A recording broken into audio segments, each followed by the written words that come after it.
ขจัดความยากจนและพัฒนาคนทุกช่วงวัยอย่างยั่งยืนตามหลักปรัชญาเศรษฐกิจพอเพียงอำเภอพร้อมภาคเอกชนที่มีจิตศรัทธาเล็งเห็นความสำคัญของการศึกษาโดยนำเงินทอดผ้าป่าในครั้งนี้จะตั้งกองทุนการศึกษาสำหรับเด็กเรียนเก่งแต่ยากจนกำหนดการ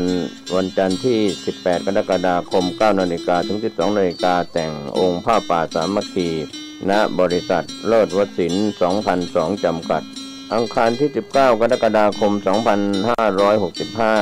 14 นาฬิกาถึง 15 นาฬิกาถวายองค์ผ้าป่าสามัคคีณวัดผาลาดตำบลสุเทพอำเภอเมืองเชียงใหม่จังหวัดเชียงใหม่ 19 กรกฎาคม 2565 โดยพร้อมเพียงกัน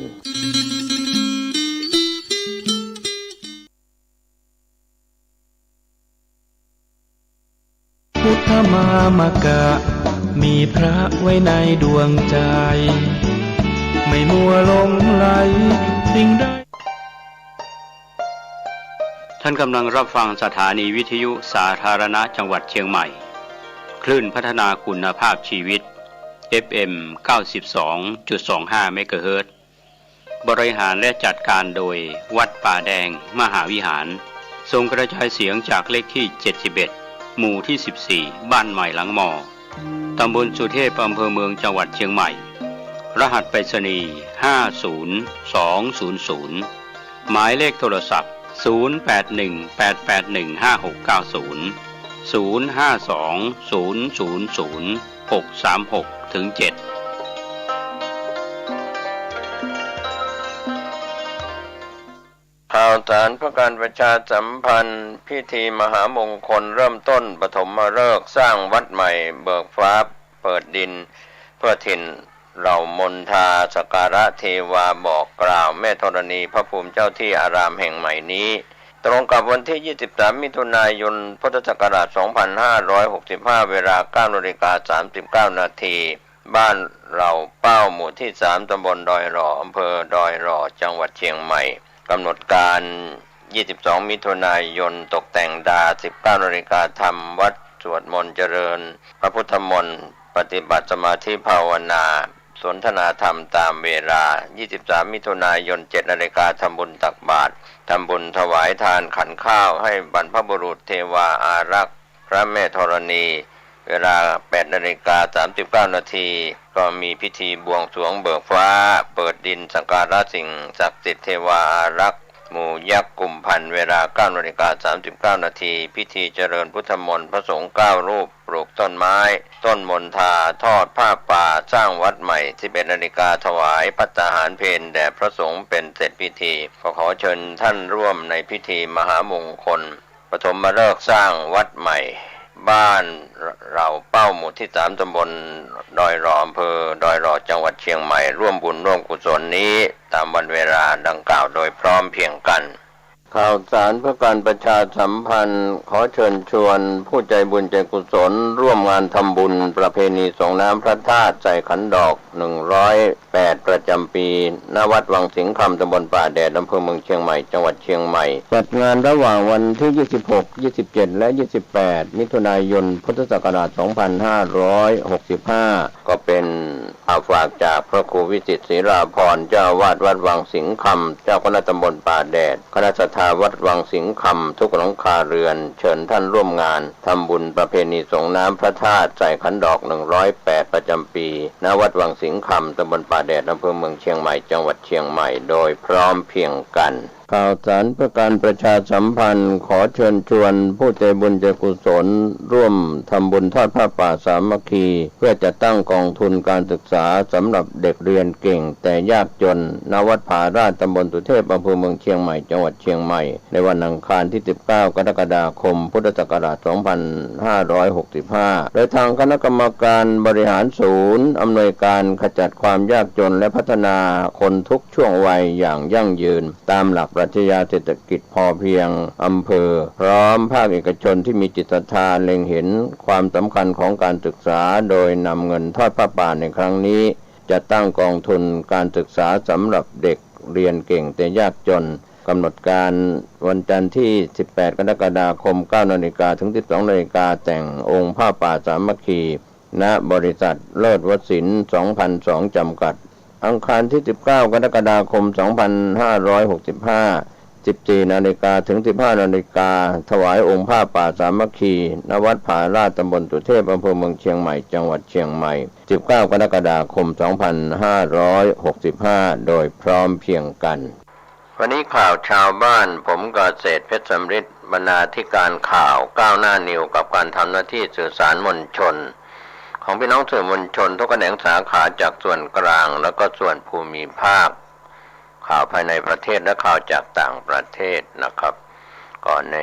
ช่วงนี้คุณภาพเสียงที่ออนแอร์ออกอากาศอาจจะมีคุณภาพไม่สมบูรณ์ก็เนื่องจากไวรัสเข้ามารบกวนในคอมพิวเตอร์นะครับก็ต้องขออภัยบางช่วงบางตอนที่มีการไลฟ์สดก็ดีหรือในช่วงของการใช้คอมพิวเตอร์นะครับก็ถือว่าการออนแอร์ทางออนไลน์24 ชั่วโมงนั้นก็จะมีขยะคือไวรัสเข้ามารบกวนอยู่ตลอดเวลาก็ทำให้บางครั้งการออกอากาศเสียงอาจจะไม่สมบูรณ์อะไรต่างๆก็ต้องขออภัยท่านที่ติดตามในการรับฟังข้อมูลข่าวสารของทางสถานีนะครับก็เป็นเรื่องราวธรรมชาติธรรมดานะครับที่ความสะอาดไม่สะอาดในเรื่องของธรรมะก่อนข่าววันนี้ก็คือสันเลขาสูตรการขัดกายวาจาและทางจิตใจให้สะอาดนั้นก็เป็นพฤติกรรมที่พี่น้องชาวพุทธได้ประพฤติปฏิบัติกันอยู่แล้วเป็นประจำนะครับท่านผู้ฟังก็คือการให้ทานขัดเกลาด้านความตนีหวงแหนการรักษาศีลทำให้ขัดเกลาทางความประพฤติที่ไม่ผิดต่อศีลธรรมและกฎหมายของบ้านเมืองภาวนาเจริญสติภาวนาทำให้จิตใจสงบขัดเกลาทางด้านจิตใจให้สงบด้วยความสุขกายสุขใจวันนี้การขัดเกลาทางนามธรรมมีความสำคัญนะครับที่เรายังไม่ซื่อสัตย์เรียกว่าอุชุกตาไม่ซื่อสัตย์ต่อตนเองแล้วจะไปซื่อสัตย์ต่อคนอื่นได้อย่างไรนะครับก็เป็นส่วนที่เราสันเลขะแม้แต่พวกเราจะเป็นใครก็ตามโดยเฉพาะมนุษยชาติชายหญิงก็ต้องอาบน้ำชำระร่างกายทุกวันนะครับเพื่อเหงื่อใครและความสกปรกที่เกิดขึ้นตามร่างกายผิวหนังตั้งแต่ศีรษะจดปลายเท้านะครับทำความสะอาดด้วยเครื่องทำความสะอาดสบู่หรือครีมอาบน้ำอะไรก็แล้วแต่วันนี้ความสะอาดทางด้านร่างกายนั้นพอทำเนาแต่ความสะอาดทางด้านจิตใจเราได้ติดตามข้อมูลข่าวสารในโลกออนไลน์เห็นความไม่สะอาดทางข้อมูลที่เป็นข่าวปลอมเป็นข่าวเฟกนิวส์แล้วก็ข่าวที่สะเทือนใจก็คือมีเรื่องราวของกลุ่มที่หลอกลวงกันเข้ามาในสังคมในประเทศและต่างประเทศโดยเฉพาะรวมคนไทยก็เรื่องของการใช้สื่อทำมาหากินโดยผิดกฎหมายแต่ว่าอาจจะหลอกลวงคนไทยไปอยู่ในต่างประเทศที่เป็นประเทศเพื่อนบ้านให้ทำมาหากินว่าให้ไปทำงานแต่เป็นcall center หากินกันลูกหลานของเราก็เหมือนแมงเม่าบินเข้ากองไฟก็ต้องการทำงานหลังจากสถานการณ์โควิด -19 เกิดขึ้นมา 2-3 ปีมานี้ก็ตกงานว่างงานก็อยากมีรายได้เข้ามาจุนเจือตนเองและคนในครอบครัวของท่านก็ถูกแก๊งcall centerทำมาหากินฝ่ายทางรัฐบาลและกระทรวงดิจิทัลก็ไม่ได้นิ่งนอนใจแต่ว่าก็ยังถูกแก๊งcall centerหลอกลวงจนได้แล้วก็ไปทำมาหากินไม่ว่าจะเป็นประเทศเพื่อนบ้านหรือต่างประเทศก็ตามจะเป็นแก๊งชาวต่างชาติที่อาศัยจิตใจที่ขาดศีลขาดธรรมที่เรียกว่าขาดศีลห้าโกงซึ่งหน้าโกงลับหลังโกงด้วยคอมพิวเตอร์โกงทางอินเทอร์เน็ตอะไรอย่างนี้เป็นต้นเป็นตัวอย่าง เราก็เห็นความไม่สะอาดทางด้านจิตใจของเขาที่เขาต้องการจะหาเงินด้วยวิธีอย่างใดก็ได้ใช้มนุษย์เป็นเครื่องมือทำมาหากินเอาคนไทยโทรเข้ามาหลอกคนไทยหรือจะเป็นคนต่างด้าวเท้าต่างแดนที่อยู่ในประเทศไทยแล้วพูดภาษาไทยยังไม่ชัดก็ไปทำมาหากินหรือหลอกลวงคนไทยด้วยกันดังนั้นเหยื่อที่ถูกหลอกก็คือหวังว่าจะใช้คนไทยแต่หลอกลวงว่าไปทำงานต่างประเทศในเรื่องของ call center อันนี้ก็เป็นเรื่องราวที่เกิดขึ้นเป็นเหตุการณ์ที่เกิดขึ้นมานานก็จริงแต่ว่าในยุคนี้ก็มีข่าวหนาวหูเรื่องของแก๊ง call center ในช่องทางต่างๆมากมายผู้ใช้โทรศัพท์มือถือทางอินเทอร์เน็ตทาง iPad ทางคอมพิวเตอร์ก็รู้เท่าทันกันบ้างแล้วก็ขอให้ท่านได้ระมัดระวังนะครับเพราะว่าเขาใช้คนไทยที่เป็นที่ไปสมัครว่าไปทำงานแต่ไปทำงานอีกแบบหนึ่งก็จะเราก็คงไม่เอ่ยถึงประเทศแต่ว่าเราก็รู้กันอยู่ว่าประเทศไหนที่ลวงคนไทยเข้าไปอาศัยแล้วก็ทำงานโทรศัพท์เป็นแก๊งคอลเซ็นเตอร์เข้ามานะครับก็ขอให้เราได้ทำความเข้าใจว่าเราทำความสะอาดทางร่างกายและจิตใจของเราระมัดระวังตั้งสติให้ดีในการบริโภคข้อมูลข่าวสารทุกคนนั้นมีความต้องการมีความอยากด้วยกันทั้งนั้นนะครับอยากมีรายได้อยากมีค่าตอบแทนจากการทำงานแต่ว่าแก๊งคอลเซ็นเตอร์เหล่านี้ก็เป็นอันตรายที่ขูดแรกเรียกว่าขูดรีดใช้แรงงานทั้งข่มทั้งขู่และยึดพาสปอร์ตหรือยึดโทรศัพท์ยึดอะไรต่างๆไว้แล้วก็กักตัวในบริเวณไปรวมกลุ่มกันขอให้เราได้ติดตามข้อมูลในช่องทางอย่าไว้ใจทางอย่าวางใจคนจะจนใจเองนี่ก็เป็นสิ่งหนึ่งที่นำมาฝากเป็นธรรมะก่อนข่าวว่าในสันเลขสูตรนั้นพระพุทธเจ้าสอนมา 2,500 กว่าปีเราทำความสะอาดร่างกายเหงื่อใครของเราสกปรกประจำวัน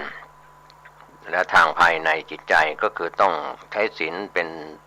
เครื่องรักษาภาวนาเป็นเครื่องทำให้จิตใจสงบรู้เท่าทันความอยากความโกรธความหลงอะไรต่างๆที่เกิดขึ้นนะครับก็ฝากเป็นธรรมะก่อนข่าวในส่วนของข่าวชาวบ้านวันนี้ก็มีเรื่องราวข่าวที่เราได้รับรายงานกันเข้ามาวันนี้ในเรื่องข่าวจากต่างประเทศก็คงไม่ไกลทางก็เรื่องของ IS ระเบิดโจมตีวัดซิกในอินเดียกลางคาบูลอ้างหมิ่นศาสนาบีมูฮัมหมัดดับ2บาดเจ็บทั้งวัดเสียหายยับโมดีออกโรงประนามให้วีซ่าอพยพออกด่วน19มิถุนายน2565ทีมข่าวผู้จัดการออนไลน์รายงานข่าวต่างประเทศโดยเอเจนซี่กลุ่มก่อการร้าย IS ล่าสุดแถลงความรับผิดชอบต่อเหตุโจมตีอุกอาจวัดซิกกาตะปาวานคุรุตวารากลางกรุงคาบูลอัฟกานิสถานเมื่อวานนี้18มิถุนายนก็มีผู้เสียชีวิต2รายและก็บาดเจ็บ7คนอ้างโฆษกหญิงพรรคชาตินิยมฮินดูภารติยะชนตะรองนายกรัฐมนตรีนเรนธนาโมดีหมิ่นศาสนาโดยหมิ่นศาสดานบีมูฮัมหมัดนะครับข่าวต่างประเทศโดย CNN สื่อสหรัฐรายงาน19มิถุนายนเมื่อวานนี้ว่าเกิดการประท้วงในไม่กี่ประเทศมุสลิมหลังนูบูชามานโฆษกหญิงของพรรคชาตินิยมฮินดูภารติยะชนตะรองของนายกรัฐมนตรีนเรนทราโมดีออกมาแสดงความเห็นเกี่ยวกับศาสดานบีมูฮัมหมัดแห่งศาสนาอิสลามเมื่อต้นเดือนนี้ระหว่างอยู่ในวงสนทนาที่สถานีข่าวของอินเดีย CNN ข่าวต่างประเทศรายงานเพิ่มเติมว่ากลุ่มมือปืน7คนพยายามบุกเข้าไปด้านใน ล่าสุดเมื่อวันอาทิตย์ที่ 19 มิถุนายนที่ผ่านมากลุ่มก่อการร้าย IS ออกมาประกาศความรับผิดชอบต่อเหตุโจมตีวัดซิกครั้งร้ายแรงกลางกรุงคาบูลอัฟกานิสถานในเช้าวันเสาร์ 18 มิถุนายนที่ผ่านมาทำให้มีผู้เสียชีวิตไป2 รายและบาดเจ็บอีก 7 คนผู้ก่อเหตุลงมือถูกสังหารทั้งหมดหลังดวลปืนและประทะนานหลายชั่วโมงตำรวจคาบูลแถลงข่าวกลุ่ม ISIS-K โพสต์แถลงการแสดงความรับผิดชอบทางเทเลแกรมตอนหนึ่งว่ามือระเบิดฆ่าตัวตายอาบูมูฮัมหมัดอันทาจิกสามารถเข้าไปด้านในวัดซิกจากการขว้างระเบิดมือเพื่อเปิดทางไปที่เจ้าหน้าที่รักษาความปลอดภัย1 คนส่งผลทำให้ผู้เคราะห์ร้ายเสียชีวิตในแถลงการดังกล่าวชี้ว่าอันทาจิกที่มีอาวุธประกอบไปด้วยปืนไรเฟิลปืนพกและระเบิดมือแบบขว้างเขาเริ่มต้นยิงเข้าไปในกลุ่มชาวซิกที่กำลังสวดมนต์ภาวนาอยู่ด้านในเจ้าหน้าที่ของวัดกล่าวตอนหนึ่งว่าในช่วงเวลาเกิดเหตุมีคนอยู่ด้านในราว30 คนแถลงการจาก ISIS-K อ้างว่ามีการปะทะเกิดขึ้นระหว่างสมาชิกก่อการร้ายและเจ้าหน้าที่รัฐบาลตอริบันขณะที่ทางกลุ่มพยายามจะเข้าไปให้ถึงตัวในวัดโดยเล่นงานคนเหล่านี้ด้วยคาร์บอมและระเบิดอีกจำนวน4 ลูกหนึ่งในพยานเหตุการณ์ก็คือกุลจิตซิงคันซาซึ่งมีบ้านพักตรงกันข้ามวัดซิกให้สัมภาษณ์กับ BBC ของอังกฤษว่าเหตุการณ์ที่เกิดขึ้นในทันทีที่ผมได้ยินเสียงปืนยิงดังขึ้นผมก็ได้มองออกไปด้านนอกหน้าต่างคนอื่นๆต่างพากันกล่าวเป็นเสียงเดียวกันว่ากลุ่มผู้โจมตีกำลังอยู่ด้านในและเขาก็เสริมว่ามันเป็นความสับสนและในทันใดนั้นก็เกิดระเบิดขึ้นทางด้านนอก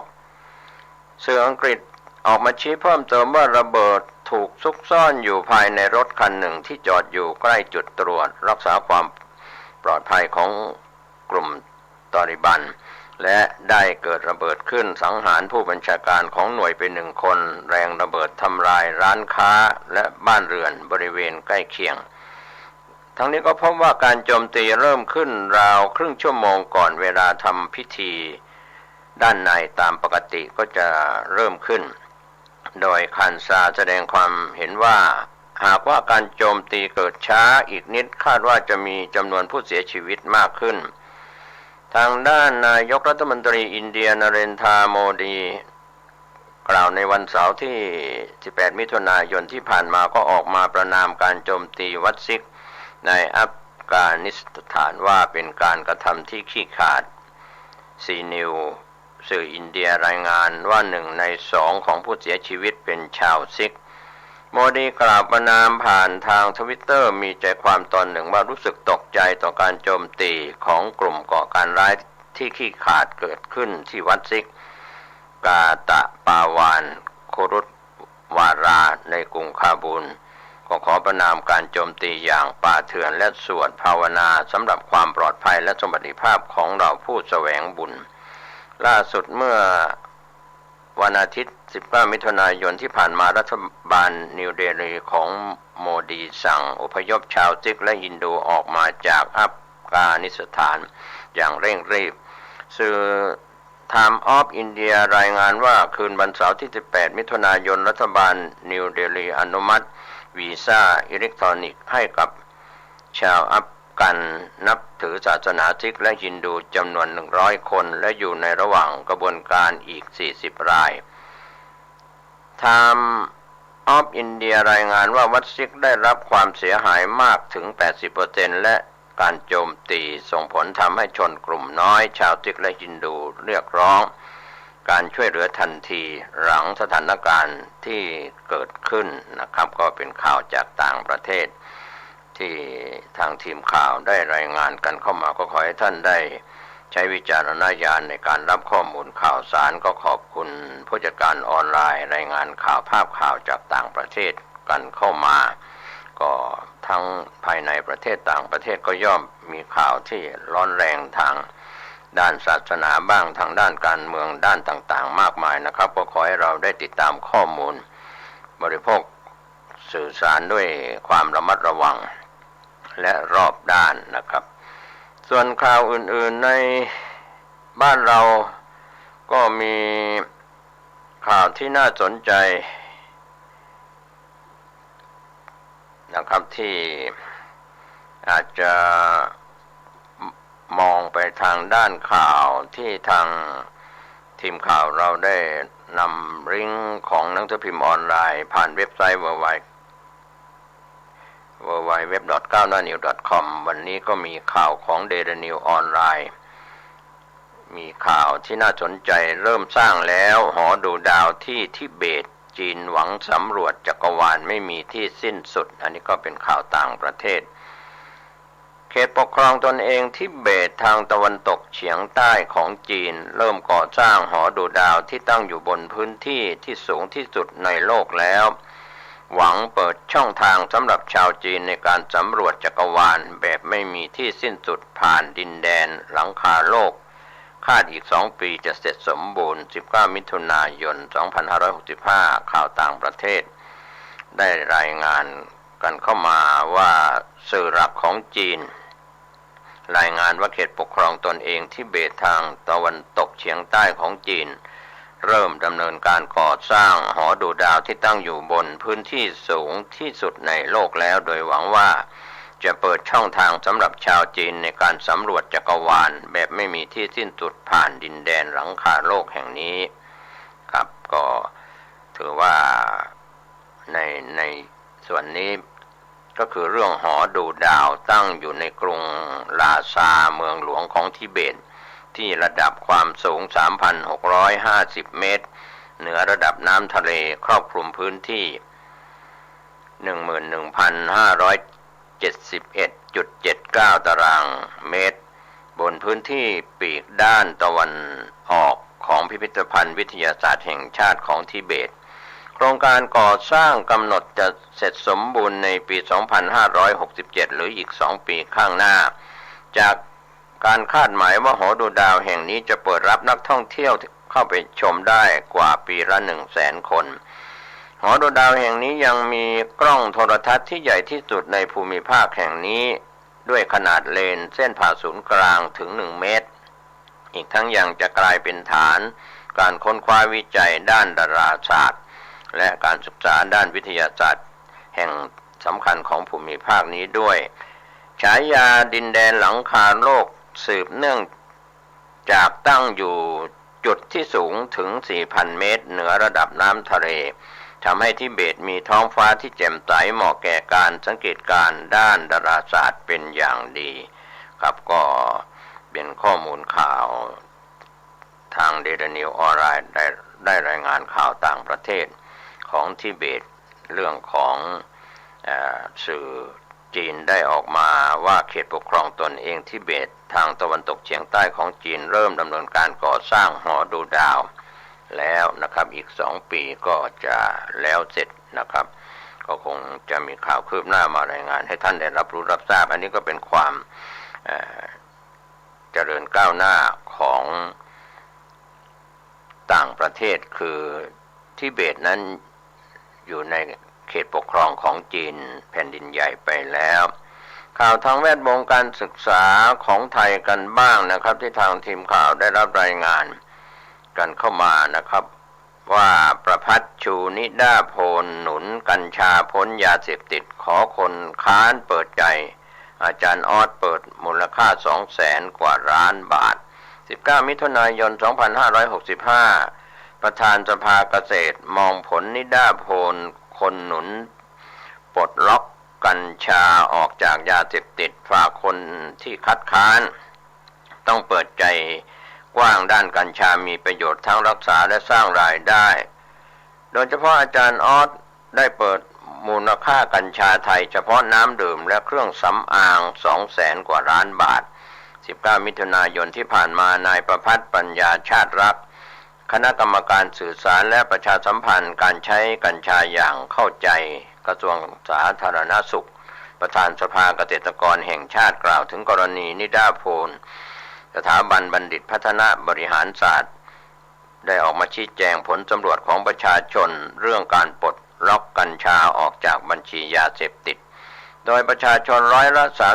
34.81 เห็นด้วยมากกับการปลดล็อกกัญชาออกจากบัญชียาเสพติดประเภทที่ 5ทำให้การปลูกเสพสูบบริโภคสามารถทำได้ถูกกฎหมายว่าเข้าใจเรื่องกัญชาสังคมห่วงใยก็เป็นเรื่องดีการห่วงใยก็ต้องมีการวางแผนมีแนวทางป้องกันให้ดีไม่อยากให้การห่วงใยจนทำให้แนวทางพัฒนาเศรษฐกิจของกัญชาเสียหายไปต้องมีสติทุกคนก็ห่วงใยคนที่คัดค้านก็อยากจะวิงวอนบางท่านยังไม่รู้ประโยชน์ของกัญชาเลยก็ต้องเปิดใจว่าวันหนึ่งท่านอาจจะต้องนำกัญชามารักษาตัวท่านเองรักษาครอบครัวของท่านเราจึงมองว่าวันนี้ต้องช่วยกันขอให้โอกาสคนฐานรากได้ใช้กัญชากลุ่มเศรษฐกิจรายย่อยได้ใช้ฝากหน่อยงานราชการที่เกี่ยวข้องช่วยกันสอดส่องก็เชื่อว่ากัญชาเป็นทางเลือกในการพัฒนาด้านการรักษาโรคเป็นกัญชาทางแพทย์และสร้างรายได้นายประภัสกล่าวครับก็เป็นส่วนที่ในมุมมองของนายประภัสปัญญาชาติรักนะครับที่ได้ชี้แจงส่วนทางด้านนางชนินยาชัยสุวรรณนายกสภาการแพทย์แผนไทยก็กล่าวตอนหนึ่งว่าผลสำรวจของนิดาโพลก็เห็นว่ามีผู้เห็นด้วยในการปลดล็อกกัญชาทางการแพทย์จำนวนมากกว่าคนที่ไม่เห็นด้วยแต่เราต้องสร้างความเข้าใจให้องค์ความรู้เรื่องกัญชานายอนุทินชาญวิรากูลรองนายกรัฐมนตรีและรัฐมนตรีว่าการกระทรวงสาธารณสุขออกประกาศกระทรวงสาธารณสุขในการควบคุมการใช้กัญชากัญชงเพราะท่านห่วงใยโดยเฉพาะคนท้องเยาวชนออกมามีกฎควบคุมก็เป็นเรื่องที่ดีที่สำคัญที่สุดขณะนี้สื่อมวลชนเท่าที่เห็นในประเทศไทยถ้าลงเรื่องดีๆคนอ่านน้อยแต่ถ้าเรื่องไม่ดีคนจะอ่านเยอะความรู้ความเข้าใจคนไม่เท่ากันประกอบการเสพสื่อทำให้เกิดความไม่เข้าใจกันเรียกว่าไปกันใหญ่ดังนั้นเราใช้ทางการแพทย์ให้อยู่ในขอบเขตของกฎหมายใช้ในสิ่งที่เป็นประโยชน์ขอให้มั่นใจว่ากัญชาแก้เจ็บรักษาทางการแพทย์กัญชาเป็นพืชเศรษฐกิจแล้วก็มั่นใจว่าประชาชนสามารถนำไปใช้ได้และใช้อย่างเข้าใจนะครับอันนี้ก็เป็นข้อชี้แจงของนางชนินยาชัยสุวรรณนายกสภาการแพทย์แผนไทยกล่าวส่วนทางด้านรองศาสตราจารย์ดร.วีรชัยพุทธวงศ์ผู้ช่วยอธิการบดีฝ่ายนวัตกรรมและกิจการเพื่อสังคมมหาวิทยาลัยเกษตรศาสตร์กล่าวตอนหนึ่งว่างานวิจัยและการพัฒนาผลิตภัณฑ์ปลายน้ำจาก CBD ก็ระบุว่ามูลค่าตลาดกัญชาของประเทศไทยมีมูลค่าสูงกว่าประเทศสหรัฐอเมริกาโดยน้ำและเครื่องสำอางมีมูลค่าสูงกว่า 200,000 ล้านบาทโดยมองว่าของรับประทานส่วนใหญ่จะใช้น้ำเป็นตัวทำละลายมูลค่าของตลาดสหรัฐอเมริกามูลค่า278ล้านดอลลาร์ปัจจุบันทะลุ 1,000 ล้านดอลลาร์หรือ 30,000 ล้านบาทแต่เครื่องดื่มไทยมูลค่ากว่า 50,000 ล้านบาทเพราะไทยอยู่ในเขตร้อนการใช้กัญชาในเครื่องสำอางก็พบว่าเครื่องสำอางขึ้นทะเบียนกับอย.มูลค่าส่งออก 200,000 ล้านบาทคนไทยเราใช้เครื่องสำอางเยอะขนาดนี้เชียวหรืออย่างมาม่ากับยาดมอะไรมูลค่าสูงกว่ากันก็สรุปว่ายาดมรวยนิ่มๆรวยเงียบๆยิ่งเอาไปใส่เทอร์ฟีนกัญชายิ่งเพิ่มมูลค่าไปอีกแต่โชคไม่ดีที่ถูกย้ายควบคุมตามมาตรฐานยาก็เป็นข้อชี้แจง จากรองศาสตราจารย์ดร.วีรชัยพุทธวงศ์ผู้ช่วยอธิการบดีฝ่ายนวัตกรรมและกิจการเพื่อสังคมมหาวิทยาลัยเกษตรศาสตร์กล่าวในงานสัมมนางานวิจัยและพัฒนาผลิตภัณฑ์ปลายน้ำก็เป็นเรื่องราวที่น่าสนใจครับก็ข่าวนี้ก็ท่านก็ได้ติดตามข้อมูลข่าวสารกันหลังจากมีข่าวที่ออกมาในช่วงสัปดาห์2 สัปดาห์ที่ผ่านมานะครับก็ท่านก็ใช้วิจารณญาณในการรับข้อมูลข่าวสารกันคงจะมีข้อดีข้อด้อยอะไรต่างๆก็เป็นเรื่องธรรมดาในมุมมองของในทุกกลุ่มอาชีพทุกระดับอาชีพนะครับที่เราจะต้องติดตามข้อมูลของข่าวสารเรื่องกัญชากัญชงอะไรต่างๆก็เป็นเรื่องราวที่โดยเฉพาะในส่วนกลางกรุงเทพมหานครโรงเรียนกทม.ก็ออกมาพูดถึงเรื่องของกัญชาก็ห่วงใยลูกหลานเยาวชนคนดีของชาติเราเช่นเดียวกันโดยทาง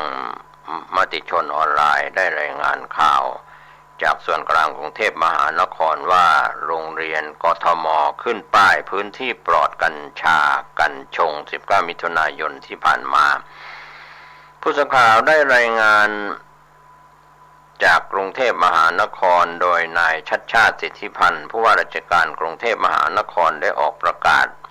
กรุงเทพมหานครเรื่องการเฝ้าระวังปัญหาที่เกิดจากการใช้กัญชาหรือกัญชงในนักเรียนโรงเรียนสังกัดกรุงเทพมหานครก็มีนโยบายให้โรงเรียนในสังกัดกรุงเทพมหานคร437แห่งเป็นพื้นที่ปลอดกัญชากัญชงนั้นข่าวคืบหน้าเรื่องนี้โรงเรียนในสังกัดกรุงเทพมหานครเริ่มสนองนโยบายดังกล่าวโดยขึ้นป้ายโรงเรียนสังกัดกรุงเทพมหานครปลอดกัญชากัญชงเช่นที่บริเวณประตูหน้าโรงเรียนวัด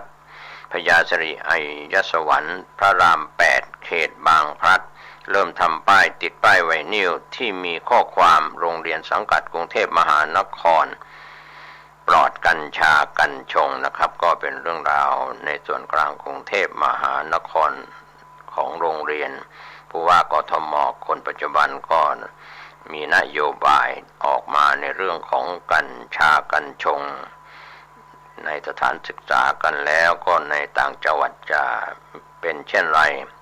ข่าวขึ้นหน้าเราจะได้รายงานให้ท่านได้รับรู้รับทราบกันในช่วงนี้ทางข่าวด้านการเมืองของซีกรัฐบาลที่ทางทีมข่าวได้รับรายงานกันเข้ามาครับโดยเรื่องราวต่างๆนั้นก็ทางโฆษกรัฐบาลได้ออกมาชี้แจงก็คือนายธนกรก็ออกมาชี้ว่าฝ่ายค้านอาจจะมีทีเด็ดซักฟอกแค่หวังผลเลือกตั้งซ่อมชี้เพื่อไทยดึงแดงร่วมทำเพื่อประชาชนหรือเพื่อใครนะครับก็ข่าวนี้19 มิถุนายนเป็นข่าวคืบหน้าของผู้จัดการออนไลน์โฆษกรัฐบาลสวนฝ่ายค้านมีข้อมูลเด็ดใช้ซักฟอกชนิดที่นายกรัฐมนตรีคาดไม่ถึงเชื่อว่าแค่พูดเพื่อเป็นสีสันหวังกวาดคะแนนเลือกตั้งซ่อมให้ผู้สมัครตัวเองก็ไปพูดถึงพรรคเพื่อไทยปิดหูปิดตาตัวเองมา8 ปีถึงไม่เห็นผลงานของรัฐบาลชุดปัจจุบันย้อนถึงแกนนำเสื้อแดงร่วมพรรคอีกรอบเพื่อทำเพื่อประชาชนหรือเพื่อใครอันนี้ก็เป็นข้อชี้แจงโดยนายธนกรวังบุญคงชนะโฆษกประจำสำนักนายกรัฐมนตรีกล่าวถึงกรณีพลตำรวจเอกเสรีพิสุทธิ์เตมียเวทหัวหน้าพรรคเสรีรวมไทยออกมาระบุว่าขอให้ชาวบ้านจับตาการอภิปรายไม่ไว้วางใจครั้งนี้ให้ดีเพราะจะมีการเปิดเผยข้อมูลที่พลเอกประยุทธ์จันทร์โอชานายกรัฐมนตรีและรัฐมนตรีว่าการกระทรวงกลาโหมเองก็คาดไม่ถึงว่าจะมีเรื่องแบบนี้อยู่ในยุคของท่านว่าเข้าใจได้ว่าพลตำรวจเอกเสรีพิสุทธิ์ก็ลงพื้นที่ช่วยผู้สมัครสสของพรรคตัวเองหาเสียงเลือกตั้งซ่อมสสเขต4ลำปางจึงพยายามชี้ก่อนว่ามีข้อมูลอย่างนั้นอย่างนี้เพื่อหวังจะให้ชาวลำปางเลือกผู้สมัครของพรรคตัวเอง หลังจากที่พ่ายแพ้ย่อยยับมาแล้วไม่รู้กี่สนามก็เป็นเรื่องราวข่าวที่ทางโฆษกรัฐบาลก็ออกมาตอบโต้ในฝ่ายค้านก็เป็นเรื่องราวธรรมดาฝ่ายค้านฝ่ายรัฐบาลก็มีข้อมูลก็เรียกว่าโฆษกของรัฐบาลก็ทำหน้าที่แทนรัฐบาลโดยพระท่านนายกรัฐมนตรีและคณะรัฐมนตรีนะครับที่จะถูกอภิปรายไม่ไว้วางใจนะครับก็ท่านผู้ชมท่านผู้ฟังโปรดใช้วิจารณญาณในการรับข้อมูลและก็ติดตามข่าวคืบหน้าในการอภิปรายไม่ไว้วางใจในช่องทางสื่อต่างๆวันนี้ข่าวชาวบ้านหมดเวลาลงผมเกษตรพระสำริดบรรณาธิการข่าวการนอนอยู่ก็ขอบคุณพี่น้องสื่อมวลชนทุกแขนงสาขาจากส่วนกลางแล้วก็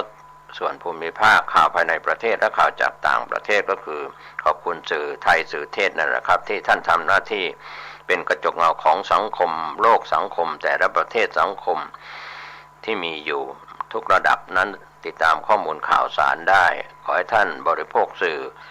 สารข้อมูลต่างๆด้วยความระมัดระวังในการใช้วิจารณญาณข้อมูลข่าวสารถ้ามีอคติลำเอียงก็อาจจะมีข้อผิดพลาดพาดพิงกันนอกสภาในสภาก็เป็นเรื่องราวที่เราจะต้องติดตามข้อมูลข่าวสารของทุกคนทุกท่านได้ปฏิบัติหน้าที่ของตนเองประกอบอาชีพด้วยอาชีพที่สุจริตถูกต้องตามกฎหมายแล้วก็อยู่ด้วยความรักสามัคคีไม่ควรจะแบ่งพรรคแบ่งสีแบ่งฝ่ายเพื่อความสามัคคีของคนในชาติเทิดทูนสถาบันทั้ง3ชาติศาสนาพระมหากษัตริย์ก็จะอยู่ร่วมกันอย่างปรองดองสามัคคีทุกรูปทุกนามในประเทศไทยสวัสดีครับอันเป็นมิตรในทางธรรมวันนี้รายการ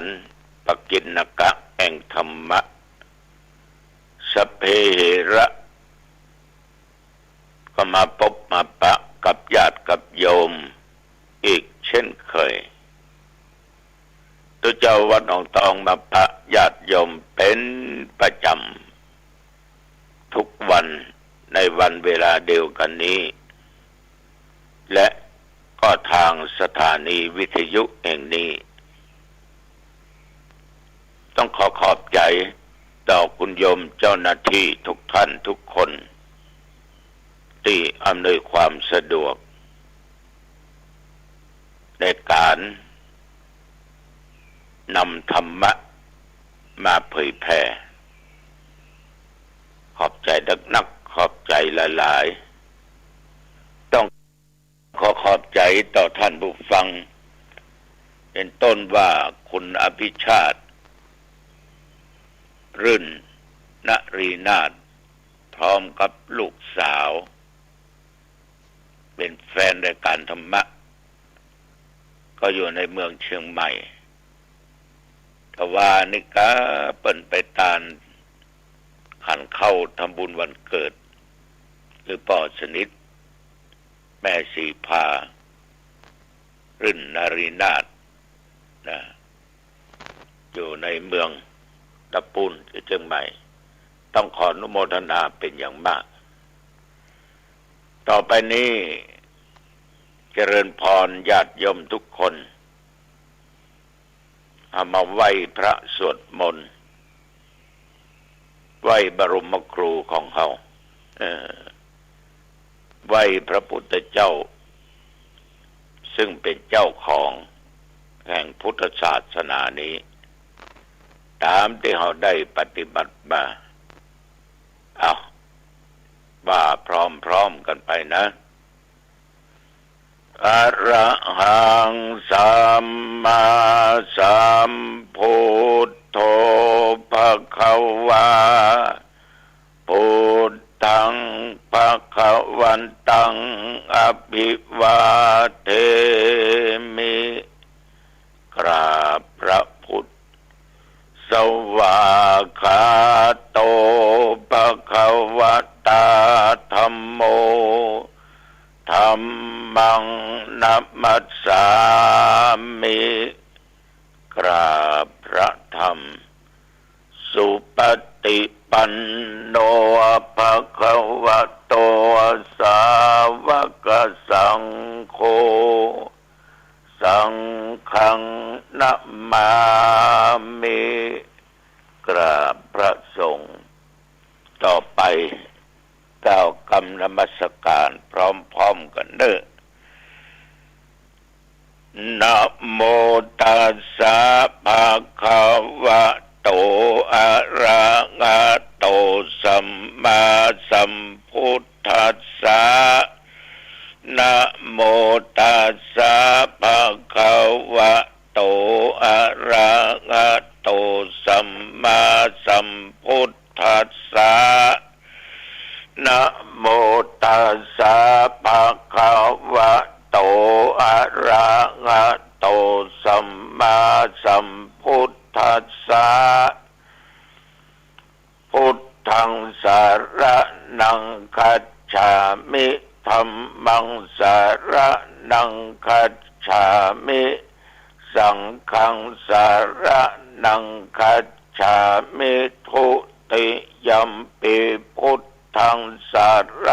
นังคัจฉามิทุติยัมปิธัมมังสารนังคัจฉามิทุติยัมปิสังฆังสารนังคัจฉามิตติยัมปิพุทธังสารนังคัจฉามิตติยัมปิธัมมังสารนังคัจฉามิตติยัมปิสังฆังสารนังคัจฉามิกรมอุตุประกาศประกาศว่าตั้งแต่เมื่อตะวันวามาถึงปัจจุบัน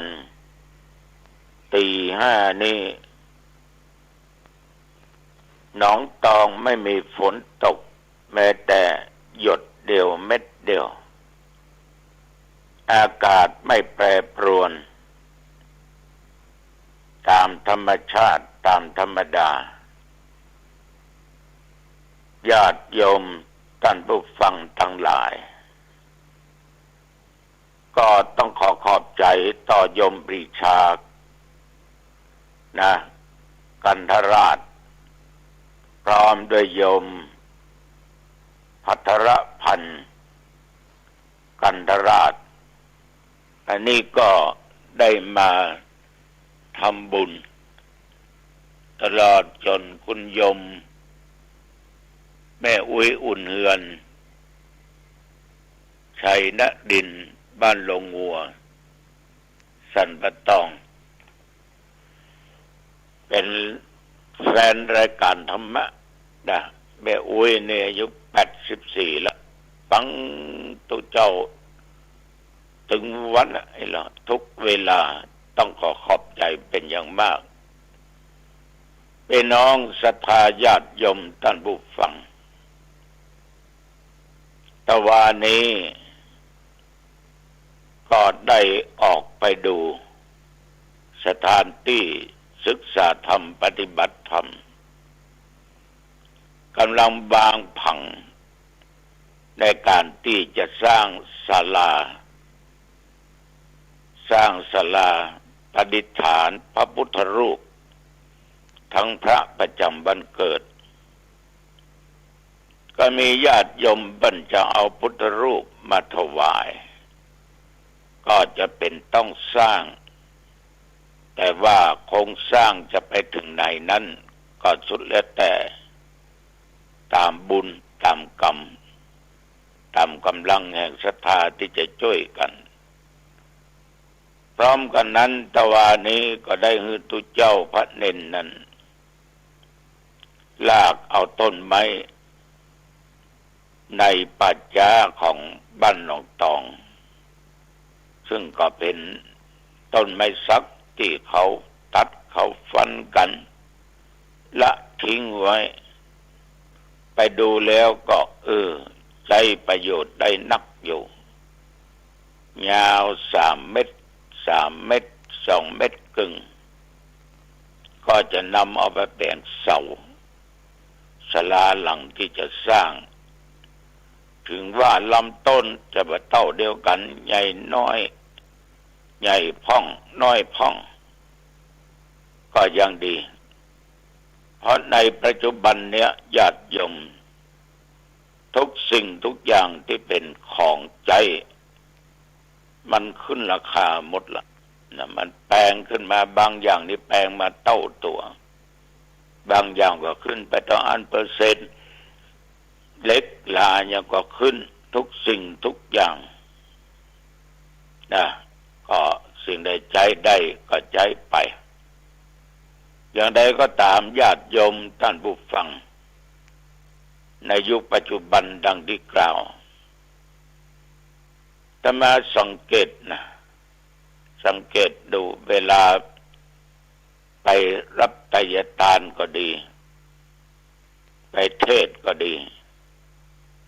ในเมื่อสิ่งของนั้นยังปกติน้ำมันก็บ่สูงเวลาของเนี่ยยังมีนักแต่ราคาถูก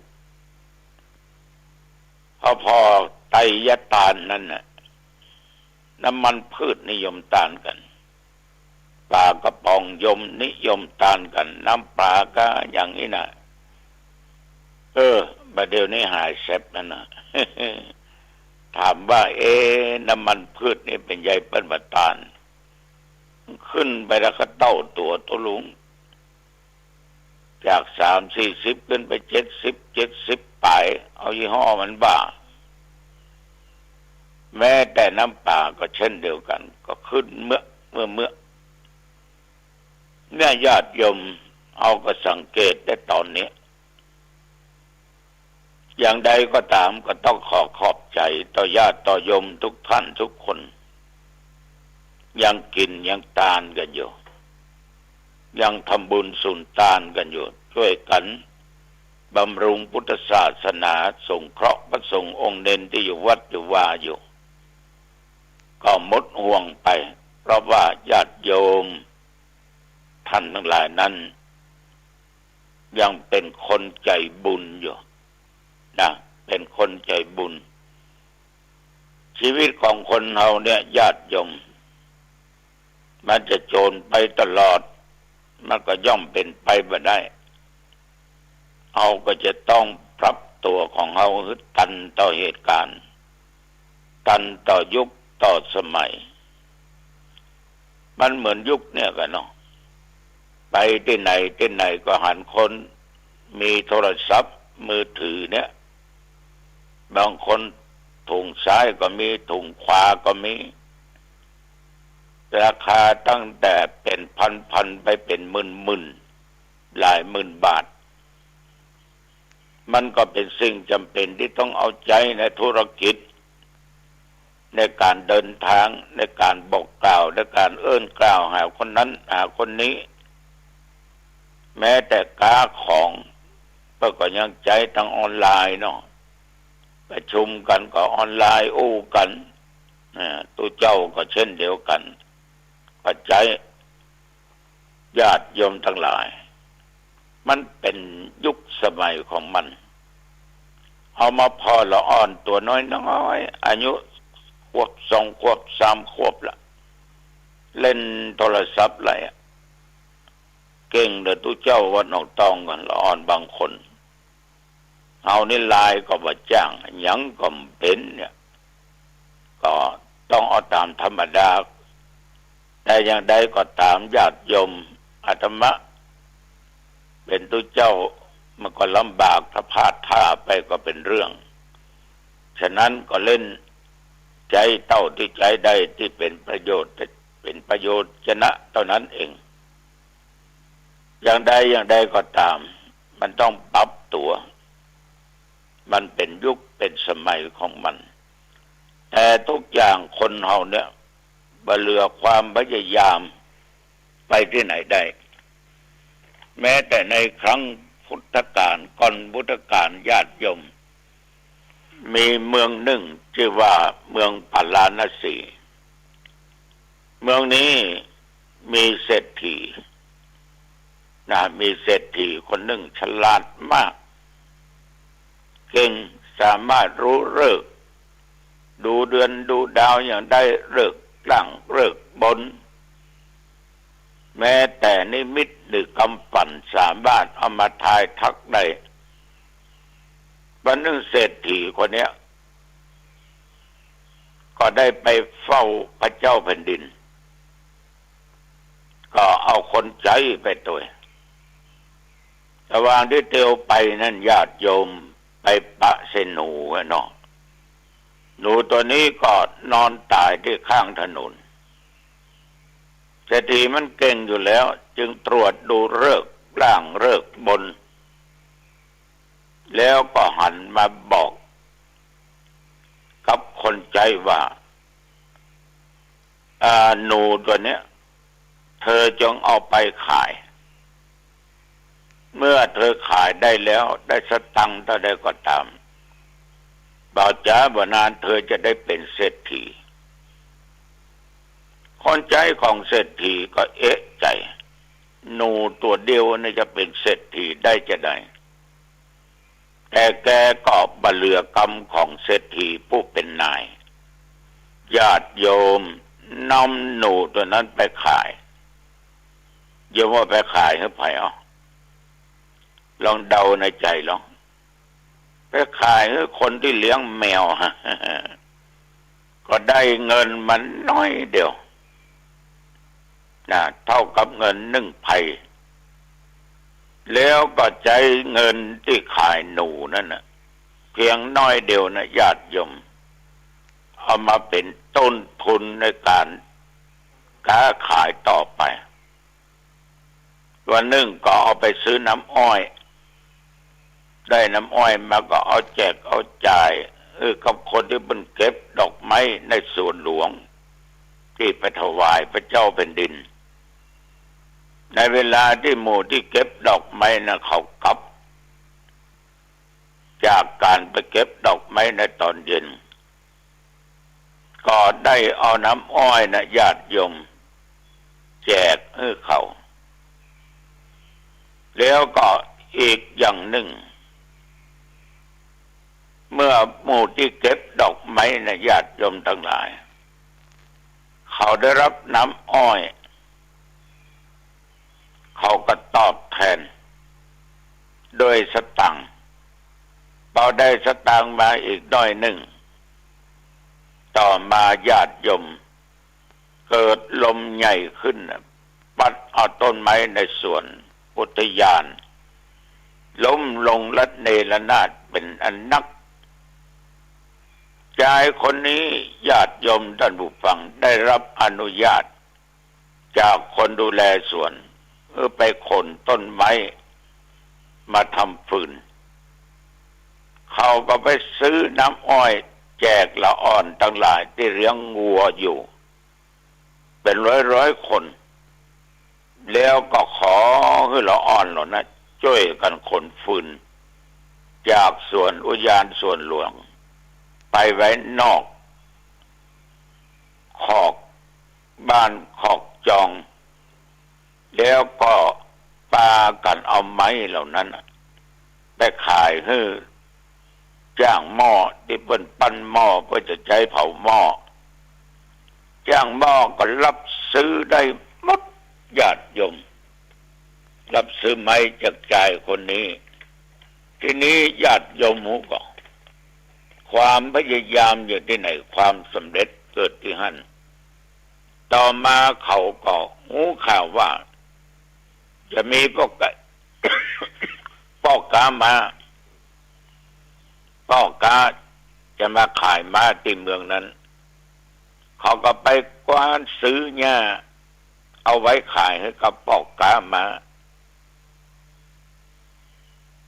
ต่อมาก็ได้ขายแต่ได้ขายหญ้าแก่พ่อกามาทั้งหลายได้สตางค์มาเวลานั้นมีเรือสำเภา500 ลำญาติโยมทั้งหลายมาขายของมาขายสินค้าเขาพอมีเงินไปวางมัดจำไว้แต่1 ปันสมัยนั้นแล้วก็ขายของต่างๆนานานะญาติโยมจนหมดจนเสี่ยง ได้กำไรถึง200,000 กหาปณะ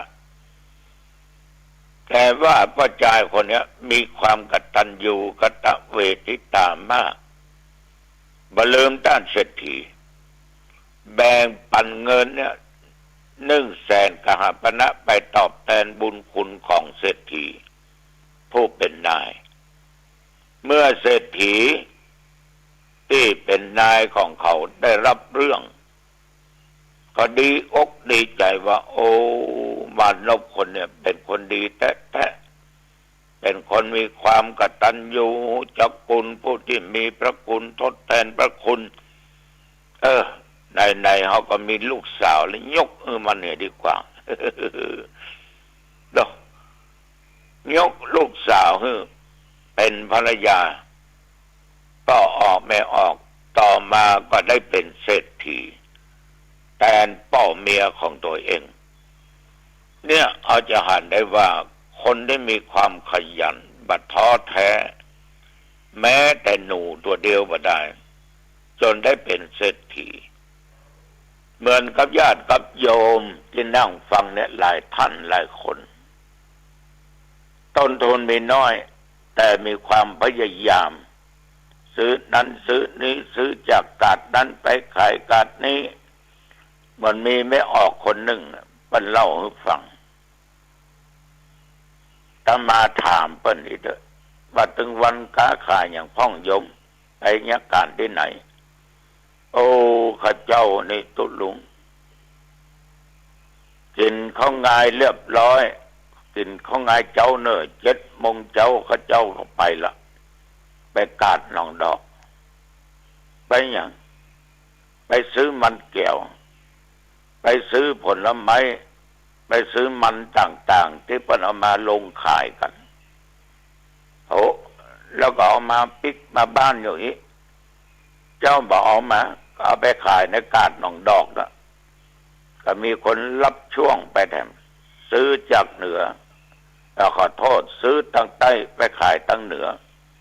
ขายในตลาด10 โมงป่ายข้าเจ้าก็ปิกมันต้องหมดตึงวันได้กำไรก่อนนะมันก็ได้ตัวลุง400-500บางวันก็ได้เป็น600-700 บาทโอ้ใจเวลาอยู่3 ชั่วโมงได้สตางค์400-500 ถึง600-700 บาททำอย่างเงี้ยตลอดก็มองต่อเลี้ยงชีวิตได้เลี้ยงลูกเลี้ยงหลานได้เป็นว่าอย่างนั้นเวลาเจ็บเป็นเย็นอุ่นก็พอที่จะไปรักษาตัวได้